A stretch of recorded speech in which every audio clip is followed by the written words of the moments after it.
everyone, welcome or welcome back to another video of Ashish Singh, and I'm back.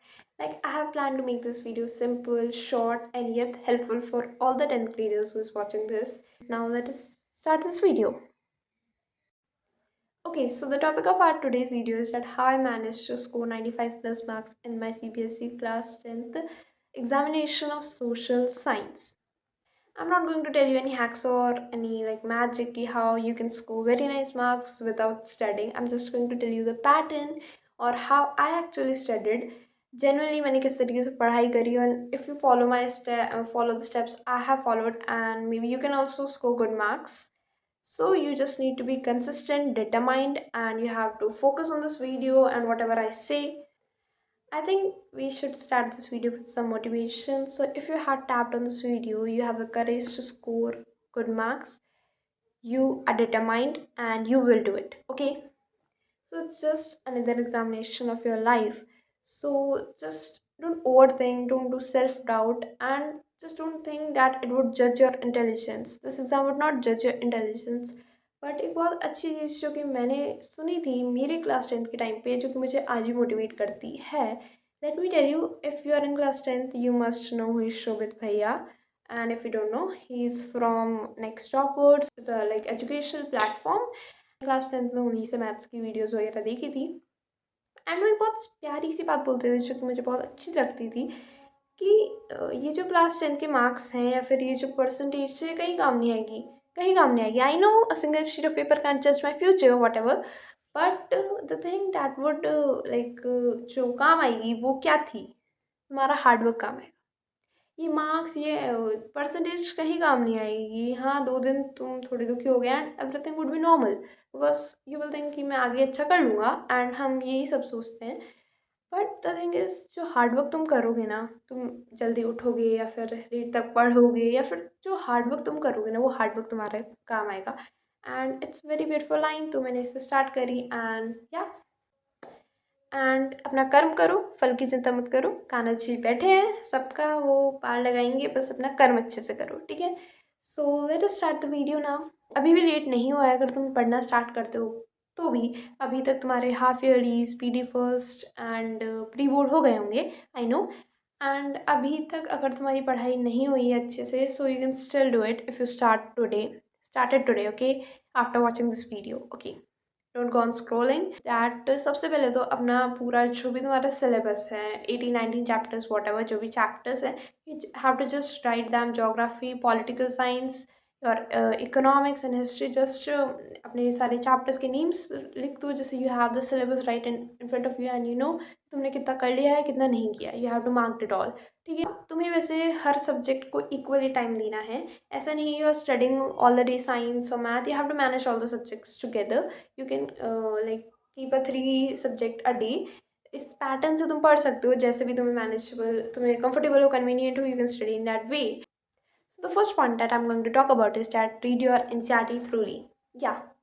देखो, हम ना बहुत सारी इधर उधर की रेफरेंस बुक्स के चक्कर में पढ़ जाते हैं. उधर से नोट्स ले लूँगा, उधर से वो ले लूँगा, डीपीपी ले लूँगा एंड ऑल डैट.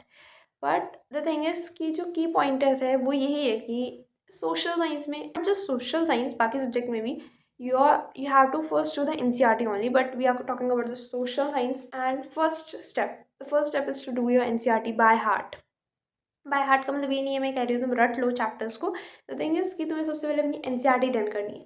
एनसीईआरटी करने के बाद ही तुम्हें किसी रेफरेंस बुक या किसी और पे जंप करना है. Before it you should not jump on any other kind of reference book and all. Okay, so अगर तुम्हें समझ नहीं आ रहा है कहाँ से स्टार्ट करना है तो ठीक है. सबसे पहले सबसे ईजीएस्ट चैप्टर उठाओ एंड वो इकोनॉमिक्स का हो सकता है. View the lecture of that chapter.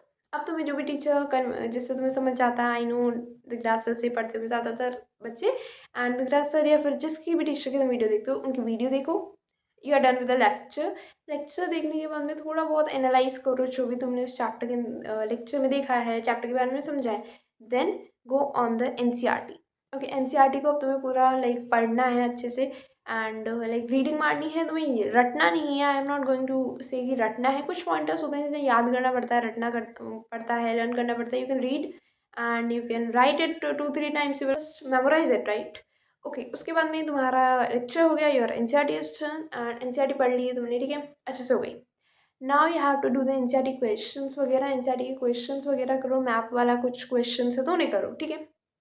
So your lecture, your NCERT questions, map, and all that stuff is done.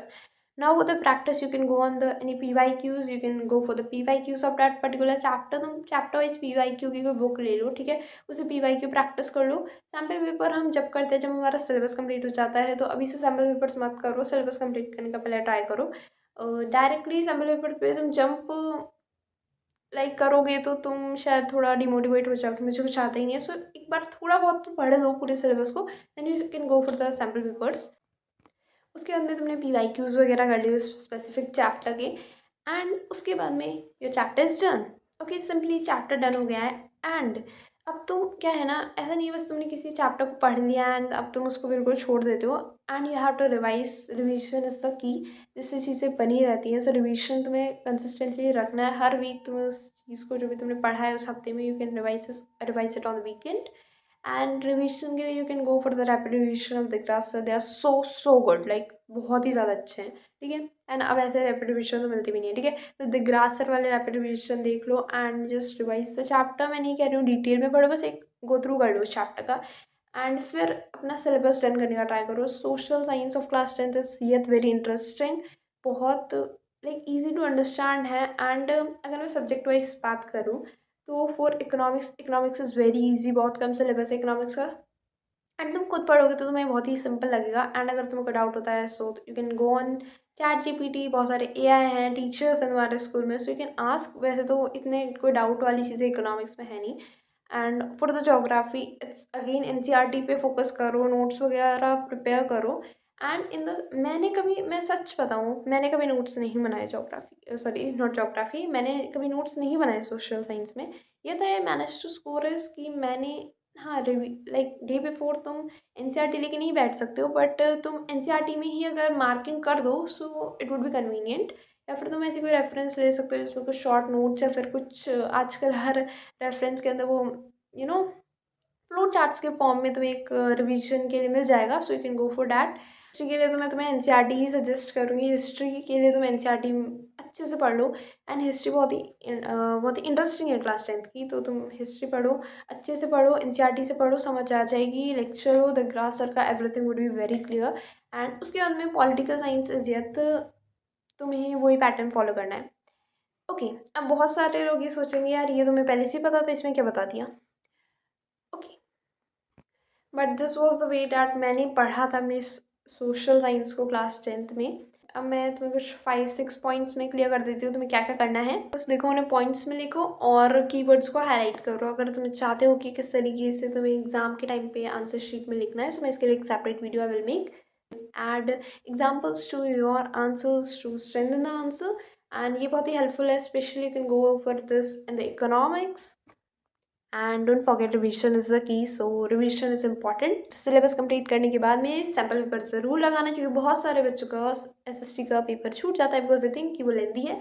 But sample paper timer के साथ लगाने से you will get the speed plus accuracy, and this is all I followed during the examination that helped me throughout. This was the pattern or the way I studied during the examination, and it's not still late, it's just the start of December. If you start now and you got managed to करते हो तो तुम्हारा examination फरवरी में हो गया, you have still time if you want, तुम्हारे पास अभी बहुत टाइम है।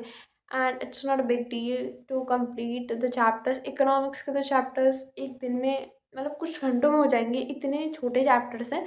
सो देखो, स्ट्रेस मत लो, आज से भी स्टार्ट करते हो तो बहुत अच्छे से कर सकते हो, बहुत अच्छा स्कोर कर सकते हो, ठीक है। और मैं वीडियोस बनाऊंगी कि मैंने क्या पैटर्न रहना चाहिए while you write the exam of social science. And अगर तुम्हें last day before hacks and whatever, मैं कुछ वीडियोस बनाऊंगी और भी इस टॉपिक से रिलेटेड।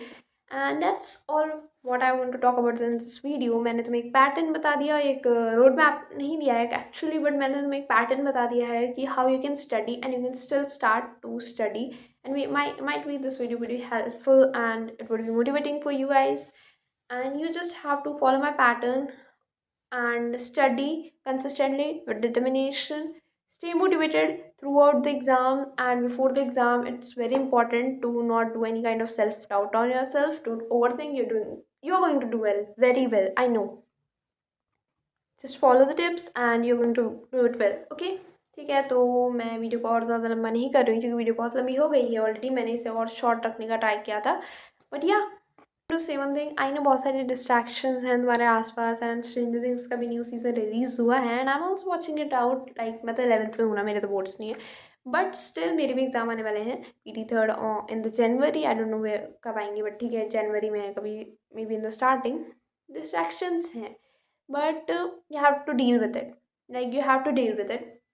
तुम्हें आना चाहिए मैनेज करना चीज़ों के साथ में। तुम्हें अपनी पढ़ाई करनी है, तुम्हें अपना कर्म करना है and you have to manage and you have to do it. ठीक है, you will do it. Okay, you will do it. Stay motivated, stay happy and be consistent, be determined towards your study. And yeah, Radhe Radhe, Jai Shri Krishna, bye bye.